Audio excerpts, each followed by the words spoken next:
Welcome guys. Welcome to Interview the Boss. Tonight I'm Emma Davis. I'm a veterinarian and a career coach and a business coach, and I am part of the veterinarycareers.com.au team. And I'd really like to welcome you tonight to our Interview the Boss of the amazing Belinda Parsons, who's there. Hi Belinda, welcome. I'm going to tell you some more about Belinda in a minute. And I'd like to introduce you to Darcy as well as a co-host. Darcy's one of our veterinarycareers.com.au team. That's a mouthful. And we'll be manning the questions tonight and manning the chat. So it's going to run tonight that we are taping tonight. So all the spoken and chat will be taped. So keep that in mind. And you would have agreed to be taped as you entered. We'd love to know who you are and where you're dialing in from. So if you'd love to pop that in the chat and let us know what role you've got and where in the world you're dialing in from, that would be great. And if you've got any questions for the Q&A, which we'll have after our interview, pop them in the chat and we'll attend to them at the end after the interview. And if we don't have time, or if they come in later when this goes out into social media, then we'll chase Belinda, find her again, and we'll do our best to get some more answers for you. You've got some great questions for Belinda as well. So don't be shy about asking questions, popping that in, and we'll get Darcy to help us have a look at that at the end. And you're welcome to turn your videos on if you'd like, but just everybody could stay on mute. That would be great, other than Belinda, who I'd love to talk to just about now. So I'll just introduce Belinda. So Dr. Belinda Parsons is the owner and a vet at Rouse Hill Family Vets. Is a vet of 15 years. Belinda is also a certified veterinary acupuncturist, a board director, and has undertaken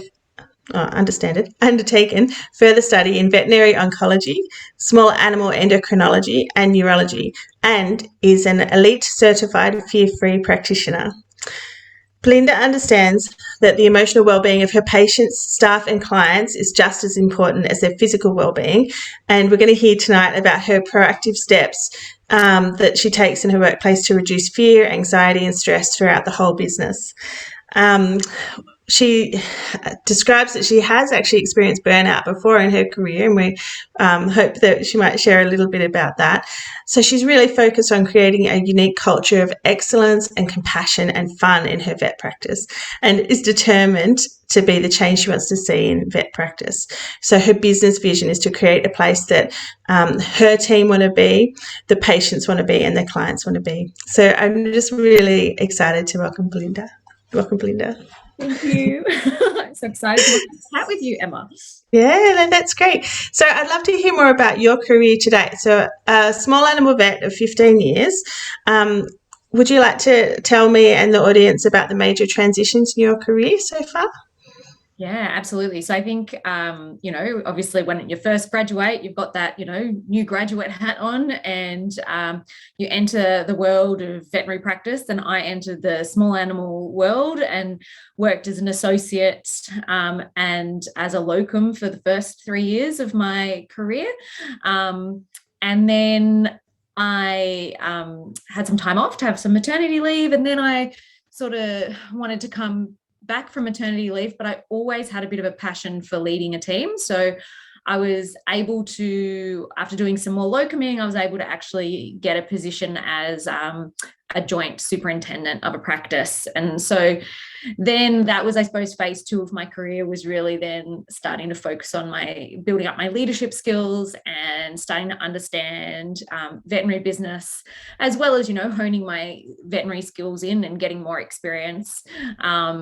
And it was great working at different practices to see what worked there and what didn't work, and working with different leaders or different practice owners to see their different styles so that I could make the style I wanted.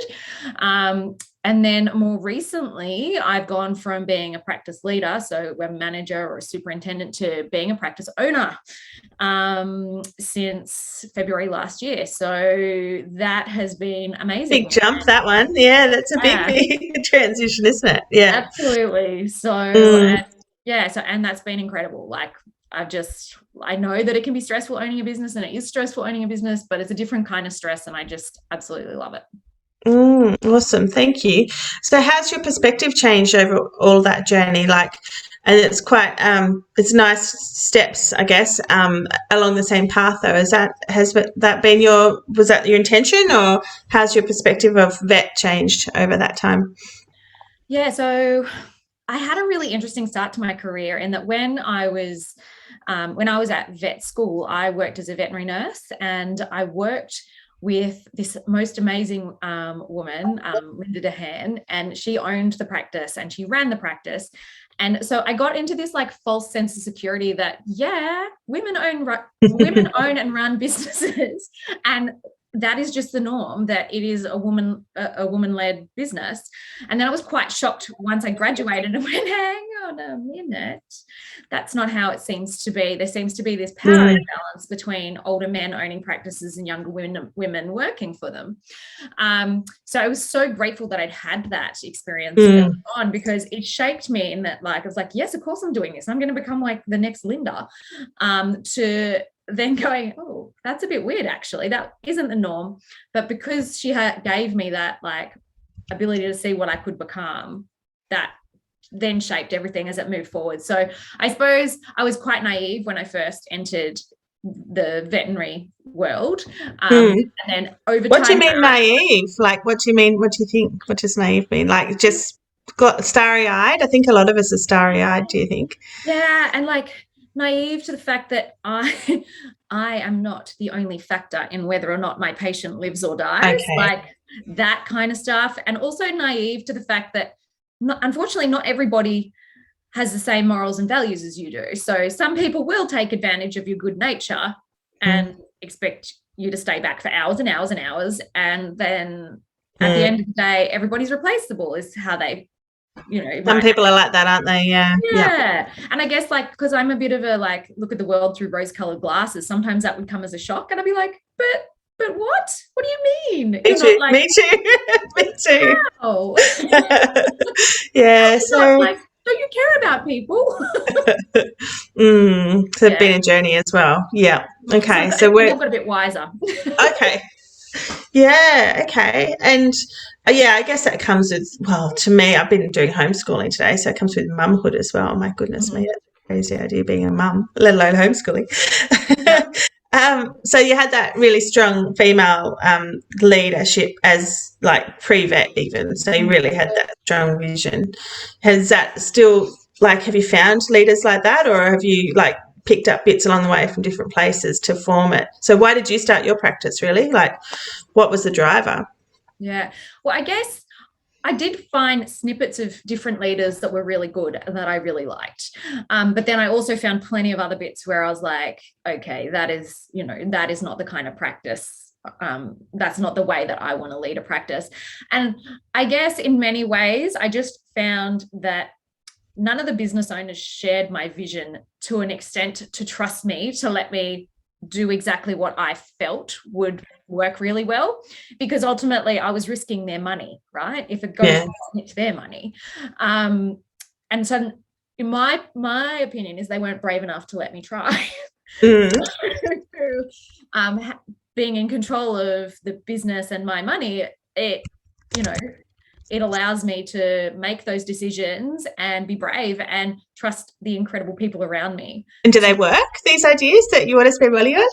Well, yes, they do. Oh, well, that's good then. So can you go back? Can you go back and say, excuse me, you should have let me have a go? Or maybe they'll be watching. That'll be fine. Look, there's a little bit of me that wants to go like, I told you so. See, I told you so. But I don't need to, because I'm really confident in who I am. Like, I know who I am. And yeah, just like, I'm like, yeah, I'm at the point where I'm like, yeah, I don't care if you guys do it your way. This is how we're going to do it. And you know what? We're going to be brave, and we're going to go out there and try something different. And yeah. And I found my like amazing, like my people. I found my people, my tribe that want to do that with me. So we were talking about that this morning, weren't we, about how you've created a beautiful culture that's like a flower that is attracting the right people to you. Is that how you feel about what you're trying to create? Like, you let other people do their thing, but you're just really focused on yours. Is that right? Yeah, absolutely. And I think, you know, I think about my practice manager, Emma, and how she just, you know, I couldn't do any of this without her. And she just completely shares my vision of where we want the practice to go.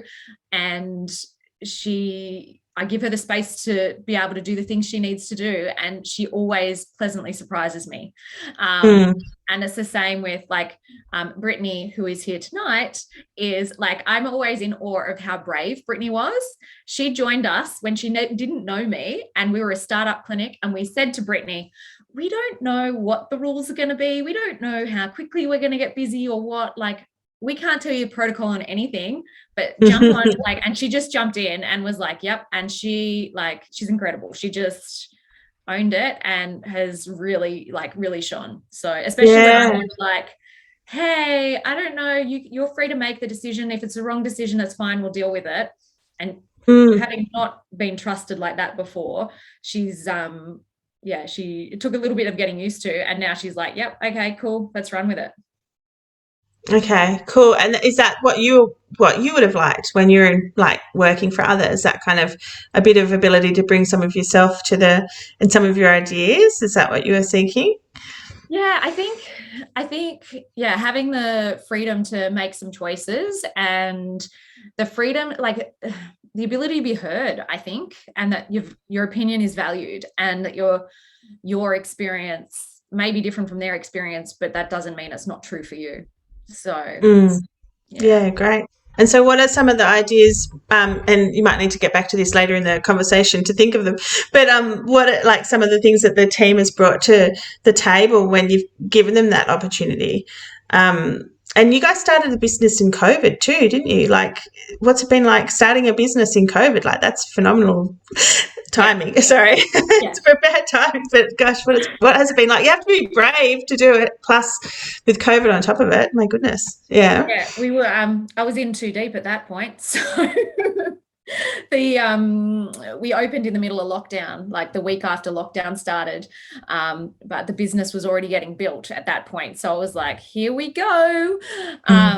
There's so many amazing ideas the girls have come up with, whether that's the way we update clients, the way we communicate with them in some of the local Facebook groups. It's bringing new clients in, it's retaining clients, it's sharing information out there. Like, one of our nurses had us dancing up on the main road when we first opened with signs to help get people to know that the clinic was there. And like, we were making TikTok videos to it and all sorts of crazy stuff, which is a lot of fun. So yeah, that's great. That's really good.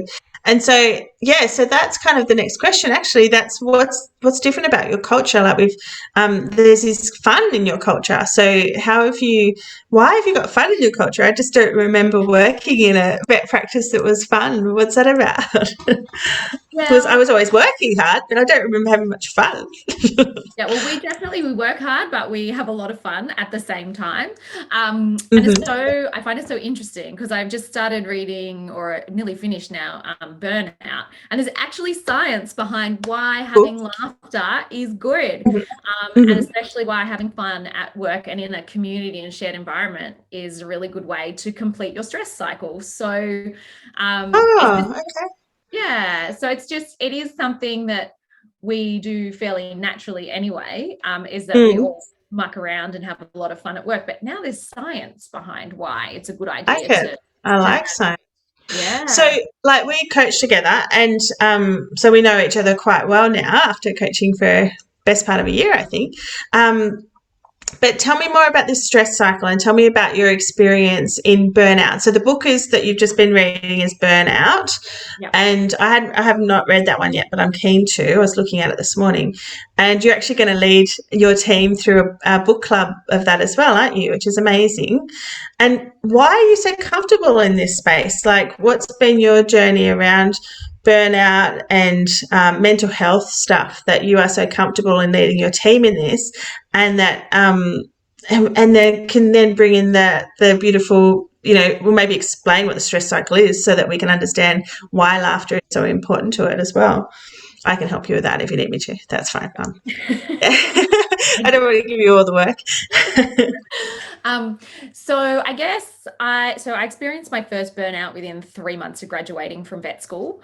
And that was really tough. And then dealt with that. As in, I went and got medication from the doctor and didn't change anything, and finished 6 months of medication, was like, I should be fixed now, and came off the medication. Surprise, not fixed. Back where I started again. So Hmm. next time Oh, around, okay. yep, Off meds and yeah. off meds, Okay. burnt out Yeah. again. Um, Hmm. so then the next time around, I went and I saw a psychologist, who is the most amazing woman, who changed my life in so many positive ways. I have nothing but like wonderful things to say about Trish, except how dare she retire? Like, not cool. Anyway, Hmm. so I suppose it was a lot of sessions with her that got me feeling comfortable about it, talking about it. And she told me a story once of this guy that she used to see, and he was like a big blokey bloke, and he worked as like a warehouse manager, and he wanted to make a change for all his staff. So he would write up on the like whiteboard every week when he had an appointment with Trish, it'd be like shrink appointment or something like that. Hmm. So he wanted to show everybody that it was okay to talk about your mental health and stuff. And I don't know, there was just something about that Yeah. twinged something in me. And so that was many years ago. And so then I've Mm. always just been really open about talking about it, because I do believe it's nothing to be ashamed of. It is what it is. It's a medical condition. Yes, it needs medication. Yes, it needs some kind of therapy, which, whether, you hurt your back, you might need physical therapy. You hurt your Totally. mind, Yeah. you need to have some psychology or some, psychiatry stuff. So I think being comfortable and talking about it, and then, opening up to the staff is really beneficial about it, because we're all human, right? We all have shared experience around these sorts of things. Definitely. It's really high, isn't it? Really high incidence. And just like every other body part, yeah, mental health is, part of our general health as well. And so tell me more about the stress cycle then, because I want to hear how it ends, how laughter is great at the end, and that's why we should have more fun in our workplace. I love this. So, Yeah. so my understanding of the stress cycle is when we're in fight or flight, we're pumping out adrenaline into Mhm. our system, and that even when like we were back in the caveman days, when we feel under pressure and anxious or stressed about something, it's like there's a big lion chasing us down. Mhm. And even when we resolve that, and the lion's gone, like we've stepped out of the oncoming bus, or the argument stopped, or whatever it was, we've gone home for the day from work, has stopped, our body doesn't necessarily respond instantly, and we're still flooded with adrenaline. Is that part of it? And then, yeah, so That's right. And then it's like, so you need to complete the stress cycle, even if the stressor is gone. So Mhm. whatever it is that caused you to feel that stress, it may have been long gone, but your body will hold on to that unless you complete the stress cycle. And Mhm. there's lots of different ways to complete the stress cycle. So there's physical activity, there's breathing, there's a nice long hug. Damn you, Mhm. COVID, we can't do that. Yes. And there's like shared experience, so, and laughter. So I was like, hey, now I've got a scientific reason to have fun at work. So That's good. And I saw you guys have an amazing Instagram feed. Thanks for explaining that to us. And I just see you guys laughing on your Instagram all the time. You guys were all wearing your pajamas the other day to work. Is that yeah, right? yeah. So Yeah. so we figured, like we're inside, the clients don't really have to see us. So we did it twice on Mondays, wear your pajamas to work day. It was really quite comfortable. So we do things like that. We did crazy sock day as well, sock and hair day. So yeah, no, it's a great fun place to work. That's awesome. And so, what would you say to someone who wanted to start a business, like to someone who is keen on starting a business, who like you want to set a business apart, like have a different culture and bring a different culture to the vet workplace? Well, I suppose I would say anybody can be a leader. You don't have to be an owner of a practice to practice being a leader. And I know that even when I was not a leader, even when I was an associate, I always kind of took a bit more of a leadership kind of role. So Mm-hmm. the more you practice it, the more the better you're going to get at it. So start off even when you're not in a leadership role of trying to create the culture around you that you want. You will find that other people might not like that, and that other people might, rather tear people down or whatever it is. But ultimately you'll be practicing and building up people around you that appreciate you for what you're doing. And then when you go to have your own practice and take that leap, and it is a leap and it's scary, but you know what, it's amazing. So totally do it. You'll find, that a lot of it, you look after the people around you and the rest of it just falls into place. And you speak a lot on that, about just believing in your team, don't you? And if you look after your team, then they'll look after your clients. Is that your experience? Oh, absolutely. I think about, I read on some of the social media groups, like the veterinary groups, how so many vets are having issues with clients being rude and clients being cranky and all those sorts of things. And I don't think it's an accident that we don't see that with our clients. That I think maybe we've had one or two people in the last, 9 weeks of lockdown that have been a little bit cranky. And even then, it's been no big deal. I've never worked at a practice where we've had so few complaints. And I think that's down to the incredible people that work with me and that provide genuine care to the people, to our clients. And they can see that. Everybody just says to us, I can't believe how much you guys really care. And it's yeah, we're not even putting it on. This is how we Yeah, are. We actually care. really authentic. Yeah. And I think makes a huge difference. Yeah, but you've got boundaries too, hey? Because I've coached you through times when you've had to use your boundaries and then have enabled your staff, like backed your staff on not taking any BS from people. Yeah. So yeah, is that part of it as well? I think absolutely. We select for the clients we want to see, and I firmly believe that we do not have to be everything to everybody. That it's okay if a client doesn't like us, and if a client doesn't want to see us again, that's okay. I'm not going to bend over backwards to make them like me if they're wanting me to do something that I'm not comfortable with, or if they're wanting to treat me well but treat my support staff terribly. Nope, not happening. So there's not many clients that I've fired, but there are some, because I just won't tolerate it. And I don't believe the staff should have to tolerate it. And that's something different from when I've worked at other practices where it is literally the client is always right. What did you do to upset the client? And yes, if the client's kicked up a stink and act like a toddler, we're going to give him what he wants. So we're not that place. And we're not really, I won't apologize for us having a different standard. It is what it is. We won't judge you if you don't want to come to us. That's okay. But we're not going to, bend over backwards to not be true to ourselves to make it more comfortable for you. And you get lots of business, like you're happy with the business that's flowing in? Yeah, and we're crazy busy. So yeah, it's great. It's really good. And then it's, if we're not the right vet for them, we'll still try and find them the right vet. We will suggest, hey, maybe you need to see our neighboring practice who has a different business model, or, you know, we have longer appointments, so we have to charge a bit more for our appointments. And some people, like the complaints I had someone complain that the vet was too thorough. That's a good one. And I'm like, I don't know what to do with that other than to say, I think thank you. we're not the right vet. Yeah, that's amazing. So many vets that I coach would love to work in that place where they get to be thorough, because that's a really big stressor for vets, is not having the time to work things up properly and get across it.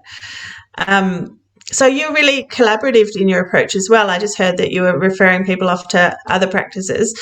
And so, yeah, how do you see collaboration versus competition in the vet profession? Like, and you do focus on collaboration a lot, don't you? Yeah, absolutely. Like the neighboring practices, we've got quite a few clinics that are fairly close to us. Some of them corporate owned, some of them aren't.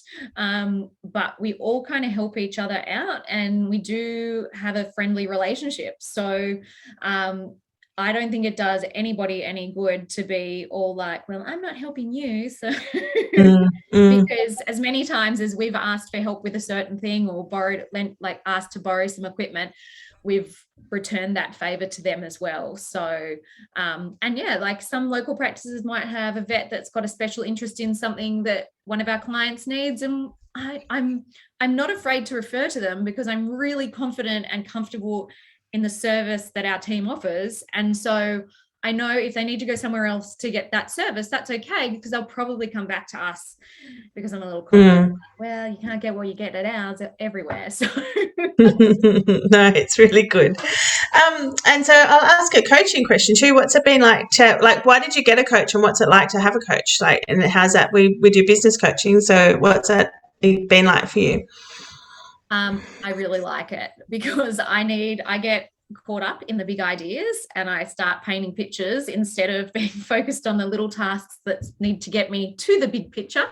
And so I find that our weekly check-ins are so valuable at keeping me focused on what I actually want to achieve, and doing like the goal setting stuff is just so important to keep my mind moving forward to where I want to achieve the things I want to do.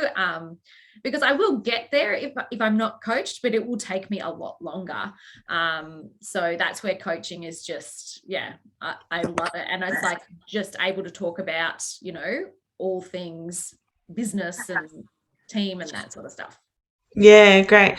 And I'll just get Emma to pop back on mute. Das, can you put Emma back on mute? Sorry.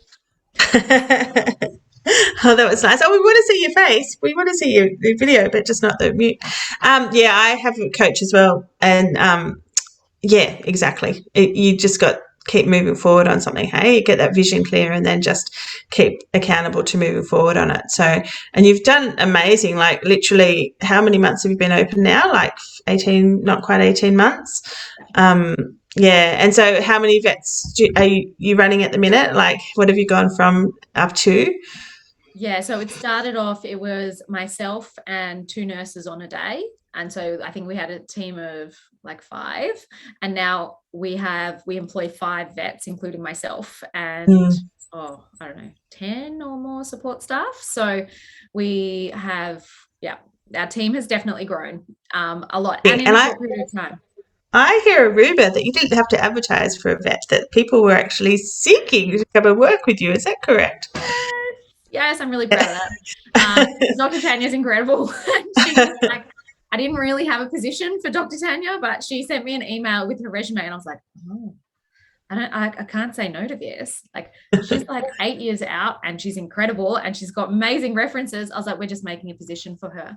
So yeah, so that's been cool. And it's the same with the nurses as well. Nurses have been reaching out to us, and then when a position becomes available, we'll flick them an email and be like, hey, you still keen? So yeah, we're obviously doing something right, because we're attracting incredible people. Good on you. It's really exciting. I think you've got a really nice recipe there for success. So if we were going to break that recipe down into like three major points or key points, what do you reckon? We'll come back to that in a minute about what your recipe for success is, Belle. I'll leave you thinking about that for a minute. And Darcy, do we have any questions or questions on ice there that we've got from the audience? Yeah, I've got a few questions waiting to go. Yeah. You can let us know when you want to do the recipe, Belle, but get back to that later. We'll go to Darcy first. Yeah. So we got this one that came through. Biz has ups and downs. How do you find the motivation to keep going? Oh, that's a good question. I think because I really love what I'm doing and it brings me so much joy, I don't actually find it too hard to do it. And I love coming to work and working with all my colleagues, and they're like my second family. So I'm one of those people that genuinely looks forward to coming in and saying hello to everybody. And then I see my patients and they wag their tail happily at me and I wag my tail happily back at them. So it's not too much of a hassle for me. I mean, I don't love the bookwork side of stuff, so I try to outsource as much as I can. But I love it, and I'm just so grateful that I get to have my incredible team around me. And yeah, beautiful. I want to work there too. You'll hear from me in about 5 years. That's good. Put your name down on the list. That's great. So what advice have you got for aspiring business owners, Belle? That's another question that came in. Okay, yes. So, this is good. Practice with other people's money.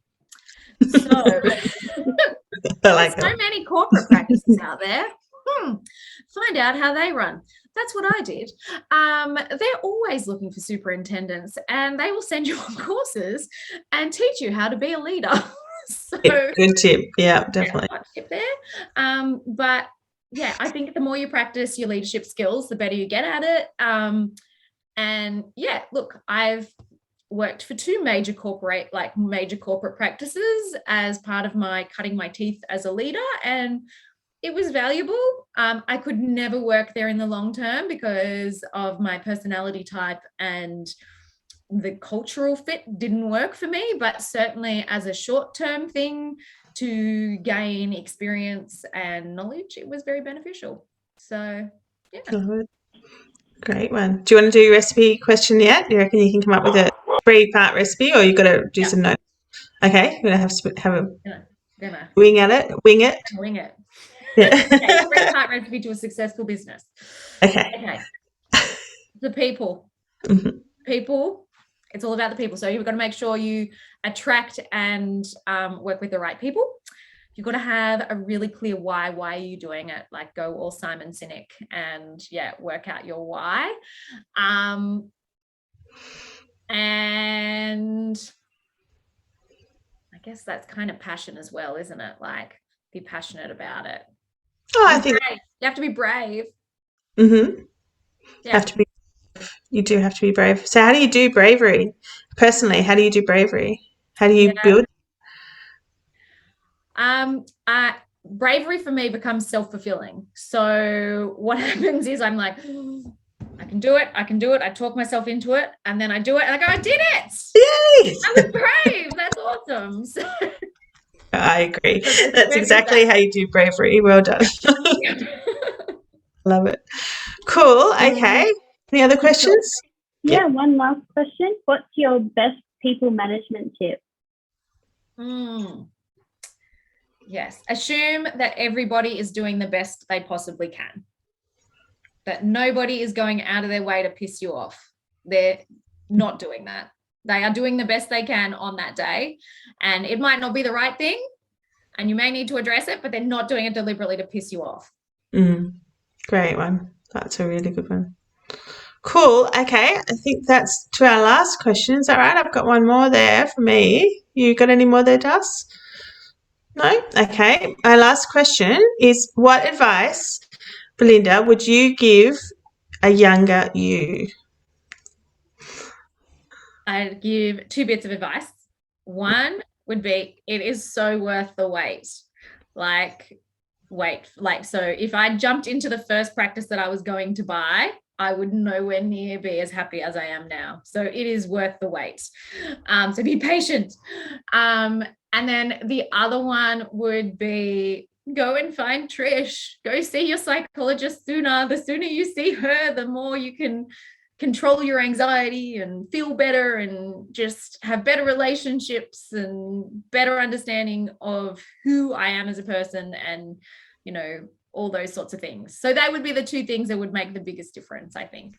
That's so powerful. Good on you. That's going to be really inspiring to heaps of our viewers. So thank you so much for sharing your story. It's so, so cool. I love it. Yeah. So any final anything you want to sign off with, or we could just talk for hours, but I'm not sure if we want to. No, thank you so much for interviewing me and asking about it and letting me share a bit about my amazing team and work family. Where can they find you? Where should they find you to reach out to you and follow you guys in the culture that you're creating? So you can follow the clinic at Rouse Hill Family Vets on Facebook and Instagram. And then you can follow me. I'm on Instagram and Facebook as well at Dr. Belinda the Vet. So you'll get to see a lot of the fun clinic stuff on the clinic page, but then I try to showcase the team as much as possible on my Dr. Belinda the Vet page, because I think it's really important. A lot of people talk about good culture, but what does that actually look like? So I'm busy sharing what it looks like for me. And it's amazing. You're doing amazing. So thank you so much. Thank you for your leadership on that and all of your wisdom. And yeah, we'll sign off. So thank you, Belinda and Darcy.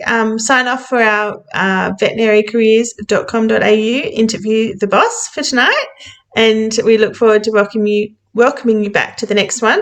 If you've got any questions for Belinda, pop them up on the social media in the group. So our career group is Veterinary Career Conversations, Moving Our Profession Forward. So feel free to join that, pop some questions up in there, and I'll track Belinda down and we'll see if we can get a little bit more of her time and some of her wisdom to get you some responses.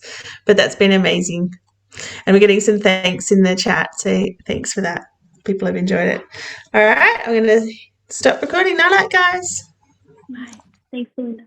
Thanks. Bye.